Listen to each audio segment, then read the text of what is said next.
നമ്മുടെ നാടൻ കറികളിലൊന്നായ മുരിങ്ങാ പരിപ്പ് കറിയാണ് കേട്ടോ. അരക്കപ്പ പരിപ്പ് നമ്മൾ നന്നായിട്ട് കഴുകി വൃത്തിയാക്കിയതിന് ശേഷം കുക്കറിലേക്കിട്ട് കുറച്ച് മഞ്ഞൾപ്പൊടി ഇട്ട് വേവിച്ചെടുക്കാം കേട്ടോ.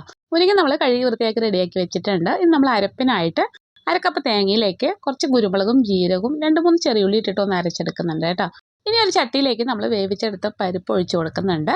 എന്നിട്ട് അതിലേക്ക് നമുക്ക് മുരിങ്ങ ഇട്ട് കൊടുക്കാം കേട്ടോ. ഇവിടെ നമുക്ക് മുരിങ്ങ കിട്ടിയപ്പോൾ അത് വാങ്ങിയതാണ് കേട്ടോ. ചെറിയൊരു കെട്ടായിരുന്നു, അത് മുഴുവനായിട്ട് ഞാൻ ഇട്ട് കൊടുക്കുന്നുണ്ട്. അതിലേക്ക് കുറച്ച് മഞ്ഞൾപ്പൊടി, മുളക് പൊടി, ആവശ്യമുള്ള ഉപ്പ് കൂടി ഇട്ട് കൊടുത്തിട്ട് ഇനി ഇതൊന്ന് അടച്ച് വെക്കാം. കുറച്ച് കഴിഞ്ഞൊന്ന് തുറന്നിട്ട് നമുക്കിതൊന്ന് ഇളക്കി കൊടുക്കാം കേട്ടോ.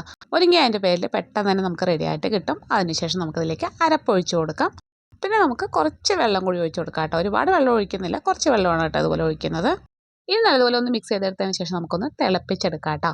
ഇനി നമുക്ക് താളിച്ചിടാനായിട്ട് ചെറിയൊരു പാനിലേക്ക് വെളിച്ചെണ്ണ ചൂടാക്കിയിട്ട് കടുകും വെളുത്തുള്ളിയും കുറച്ച് വറ്റൽമുളകും ഇട്ടിട്ട് താളിച്ചിട്ട് കറിയിലേക്ക് ഒഴിച്ചു കൊടുക്കാം. അപ്പോൾ നല്ല ടേസ്റ്റി ആയിട്ടുള്ള ഒരു നാടൻ കറിയാണ്. എല്ലാവർക്കും ഇഷ്ടമാകുന്ന കറിയാണ്. ട്രൈ ചെയ്ത് നോക്കണേ.